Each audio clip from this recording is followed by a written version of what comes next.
Hi, I'm Heyzeus, and this is a video on the insane future of CSGO keys. Now that they've become contraband items in a very figurative sense of the word, I want to look into whether or not they're going to be the next big investment opportunity.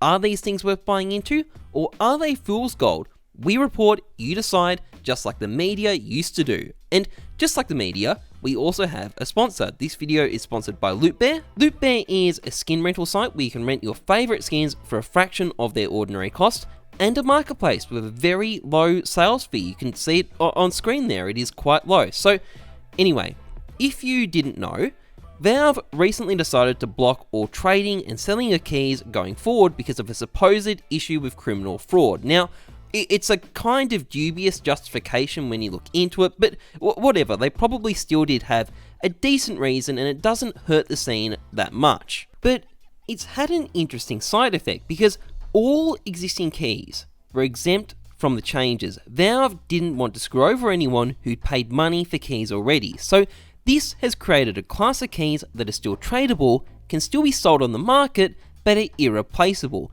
They've figuratively become a contraband item, and the numbers of these things can only go down at this point. So this raises the prospect that they could be quite expensive in the future. Now, typically when events like this happen, there tends to be a mad rush to buy the items. Prices go crazy, and then they drop off, and then they slowly start to rise again. And so far, that's been exactly what's happened. Keys have spiked, in the case of the CSGO case key, at over $30, and now they've fallen off. So the question is, now that keys are starting to bottom out, is it a good idea to buy them? In a year's time, could they be worth quite a lot? Are they a good investment? Or is there more to this story? You see, being discontinued doesn't automatically mean that you're going to be valuable. Just like politics, light, and some other slightly less advertiser-friendly things, discontinued items exist on a spectrum. And at one end, you've got rare and highly desirable items, stuff like Hows and Overpower Hollows, and at the other end, you've got stuff like Ricky autographs. And the question is, where exactly keys are going to fall on this spectrum? Now, we can talk in very broad terms about the basic differences between each end of the line. So at the big bucks end, things are rare, and they're also things that you'd want to show off. But at the other end, they're extremely common, and no one in their right mind would really want to own them. And what can we say about keys? Well, for one, keys are common. Maybe not as common as they used to be, but a lot of people still kept large numbers of keys lying around to use in trade, so there's not going to be a shortage of tradable keys floating around.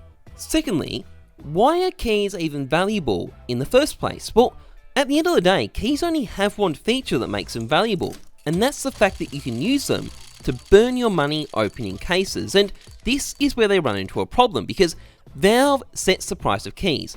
They're available for you to buy on demand inside of CSGO whenever you feel like buying Gaben a coffee. So there is no real point in buying keys to use them on the Steam market if they're more expensive there than they are in game. I mean, there's no point. It's madness. You're just throwing away your money. I don't see what sort of person in their right mind would do that when you could have bought that key for $3.65 instead. But on top of that, think about this.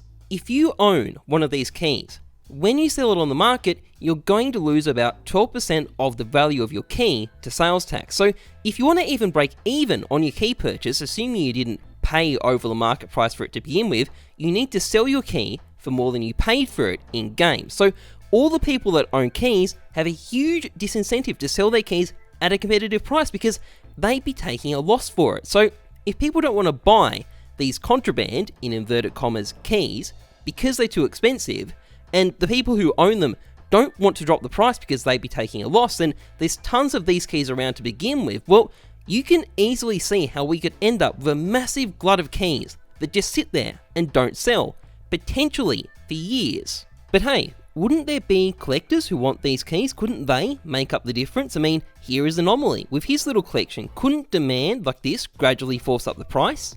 Well, it could. And there definitely will be key collectors, but as a collectible, keys aren't that great. I mean, for one, they are not unique. There is no such thing as a unique key. And on top of that, they aren't that rare. There's lots of them available. And finally, they aren't something you can flaunt as a sign of wealth either, and putting those things together, I don't think you're going to see massive numbers of people buying keys long term.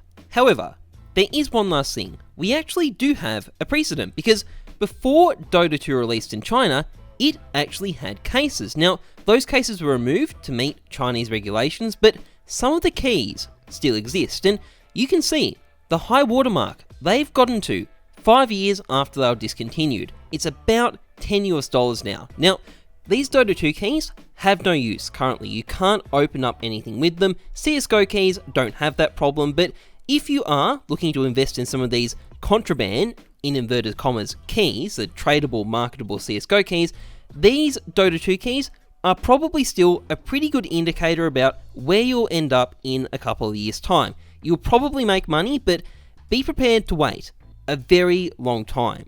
Anyway, that's it for this video. If you enjoyed it, please like, comment, subscribe. It'd be massively appreciated. Trade ups are coming next, I promise. Also, a big thank you to our sponsors at Loot Bear. Loot Bear is a site where you can rent skins for a fraction of their ordinary cost. Just choose the plan that suits you. There's a huge inventory available. You can rent multiple skins at once. You can swap them in and out as you like. You can try it 8 days for free. I've also got a code in the description you can use for a discount. Also, there is a marketplace on Loot Bear. A marketplace, again, with that very low sales fee that is on screen as it was before. So check that out if you're interested. It's great if you're buying skins, and it's even better if you're selling them. So that's it from me. As always, trust the numbers, not your gut. I'm Heyzeus. Thanks for watching. See ya.